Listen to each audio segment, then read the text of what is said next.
Hey guys, it's Crystal.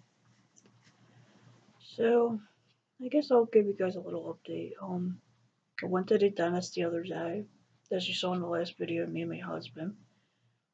Turns out, I gotta get an extraction done. This one tooth over here, this guy's gotta get pulled out. There's like a big hole in the back of my tooth, like literally like this big. So, March 6th, I'm getting that pulled out. Turned out I had an infection on top of that, so right now I'm on amoxicillin and I'm taking Motrin for pain relief. So enough with the dental update. Um, so as far as the fertility for fertility stuff, I just had to cancel my appointment because right now I want to make sure before we get through with it that I have any pre-existing health conditions, infections, whatever else I got going on with me, taken care of. The last thing I need is to be going in there, doing the test, hopefully having it work, and then lose the baby over like an infection or something like that. So, kind of having a bad day. That store I had on my stub, I talked about, I don't know how many videos up. That unfortunately opened again. So, not able to wear my prosthetic today, which is why I'm sitting on the bed. Um, Unfortunately, these things are common when it comes to diabetes, and even common without necessarily the diabetes. So my husband is taking good care of me today. He got me some breakfast and drinking my coffee, and probably gonna go out in the living room later and do that. Just hang out. We're kind of just waiting for better weather, and once my leg gets better, I'm gonna help my husband, take out all the trash that we have to get taken out. Um, as far as my thoughts on going through with the fertility doctor and all, I'm actually kind of nervous. Mainly because I'm just scared that they're gonna give us bad news. I know it's better to know versus not to know. And apparently, I did like a whole post the other day on Facebook about, me and my husband's fertility struggle. And apparently we're not alone. We have a few people that I'm friends with that apparently also are struggling or that also can't, get pregnant. So it's not that my doctors necessarily said I can't. They just said that it's just taking a while. I'm guessing because of, my diabetes and my sugars being elevated. And on top of that, I got PCOS. So basically,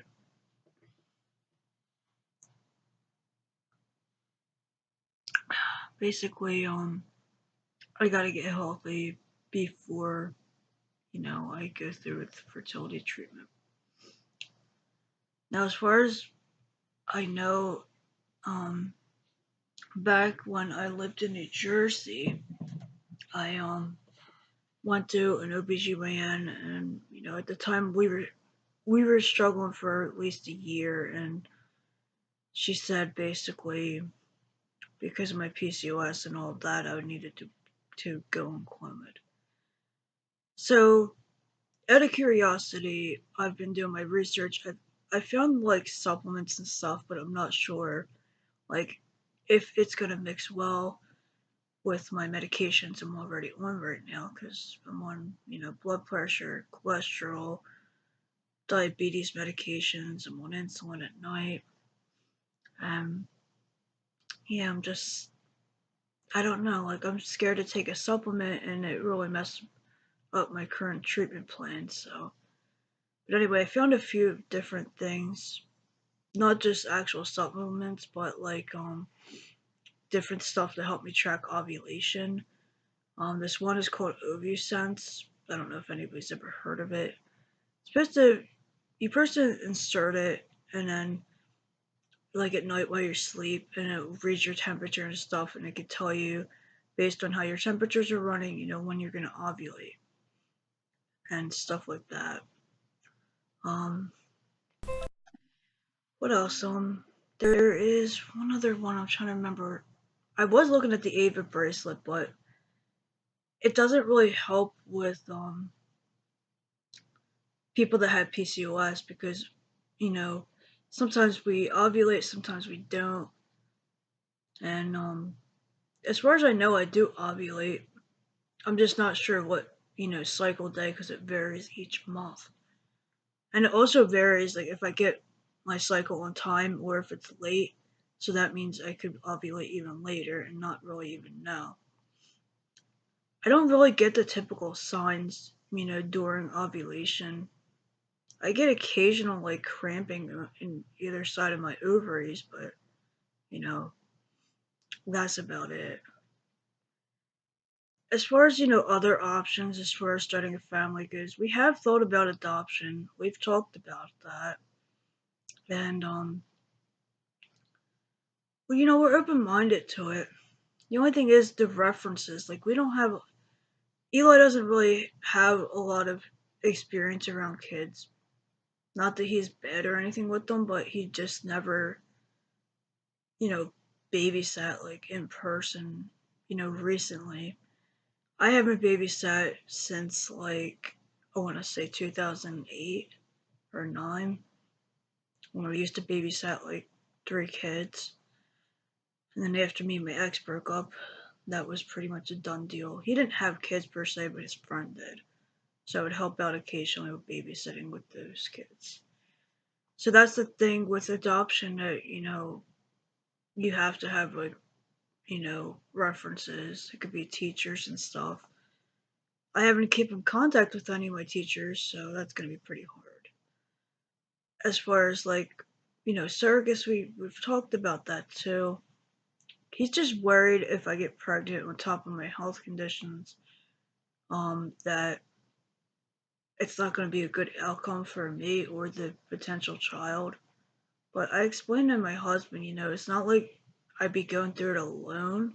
My doctors would be monitoring, my levels, my sugar, all of that, and probably making adjustments as I need it. So, um, so as far as surrogacy goes, I would love to do it, but the fact is, it's just super duper probably more expensive than adoption would be. Then the other option we've talked about is fostering, or possibly fostering to adopt. And I mean, it's kind of more what we're leaning towards, but we just want to do this appointment, you know, just to hear from a medical professional whether or not I could ever carry a baby to full term. It's not that I can't get pregnant per se. I can. I struggled a long time to. I mean, I got pregnant my wedding night, and unfortunately, I miscarried like about a week later. Um, and then after that, then it took me a long time to get pregnant again. I didn't get pregnant again until like 2015. So it took like 5 years. And then I miscarried that baby. Then I got pregnant a year later, 2016. I miscarried that baby. And then my recent miscarriage was this past last year. I think it was like in the summer or fall. And that was like an early miscarriage. So that was like, I think 4 weeks. So it was really early. And nothing since, like, well, to be honest, we just really started actually physically trying again because I wanted to, make sure that stuff was running better. Like, my cycles were more normal. They are getting back to normal, thank God. So, I just, I don't know. It's hard to put my feelings out there on, infertility. Every month, like, when we are trying, which we now are officially trying again after taking from the summer of last year off till pretty much January. January of this year, we started retrying again. And we didn't get pregnant in January, and this is our second time trying. We tried already in February, and now I'm just in that 2 week wait kind of deal to see what happens. I got some, new tests because I checked my other pregnancy tests and they're all expired, so I had to get rid of those. And went to Walmart, got myself some prenatals, all of that. See, I hate the actual physical aspect of, doing the temperature at certain times each morning. Because for one, I don't have that thermometer anymore, and two, it gets on my nerves. So I want something that's going to be able to help me make sure that I'm, actually ovulating for one, and two, for what point in my cycle. So I'm sorry for talking about all medical stuff lately, but that's honestly the only thing that's really been going on is, we've been kind of racking our brains here about this whole family stuff. Now we are gonna go probably on a getaway, not like anything fancy, just like either we're talking about spending the weekend in Media, PA, or we're talking about maybe spending the weekend down the shore, either in Atlantic City or Wildwood. We're just not sure, which one we want to do. Because as anybody knows that's tried to get pregnant, it can be stressful, and stress is like the last thing I need right about now. So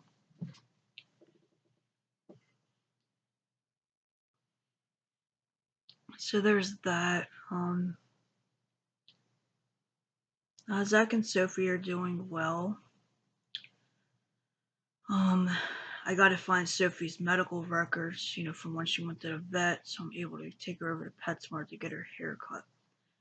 So I'm gonna probably make a trip next month to go up to her vet and get her transferred over to Zach's vet, so that way we don't have to, go to two different places. So, but so that's where we're kind of at now. Like we're trying to figure out where do we go from here, like, because I'm getting this extraction thing done. I really feel like, I'm gonna put the whole like seeing this doctor thing on hold until my mouth is like completely healed. Cause you know how it is when you get like a tooth pulled or cavity or filled or whatever, your mouth is always like feeling sore and stuff. And I try to take like pain medicine like at the minimum, like maybe when I'm actually in pain. Like when I'm not in pain, I don't take it. So on top of all that, I also forgot to mention to you guys, back in 2016, I think it was, or 2017, one of those years, I got diagnosed with osteoarthritis. I think it was back when I was 30, because I'm 32 now. I'm going to be 33 this year. So I don't know, you know, I know it's caused from lack of calcium, but the crazy thing is, like, I do drink milk and stuff. I eat yogurt, I eat vegetables and stuff that has calcium and protein and all that, and yet I'm still not doing good with my teeth.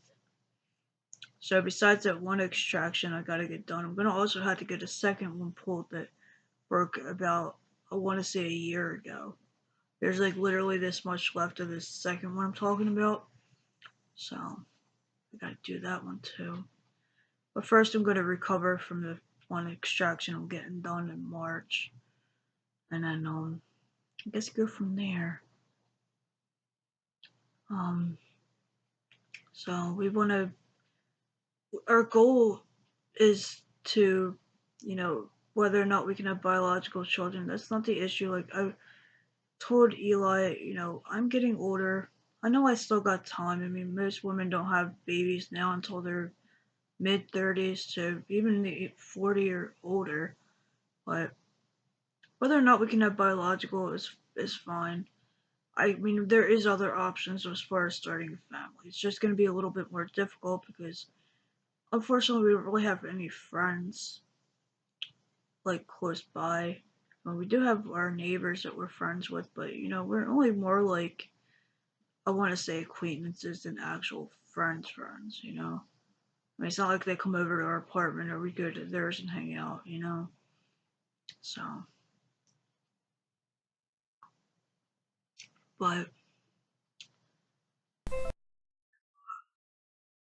I've been going back and forth, really what to do.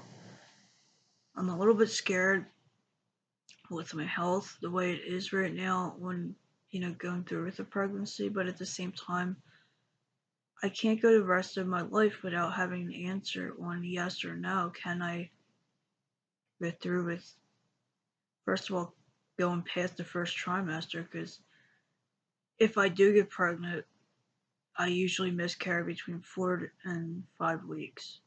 So as soon as it turns like a little embryo is when I usually miscarry.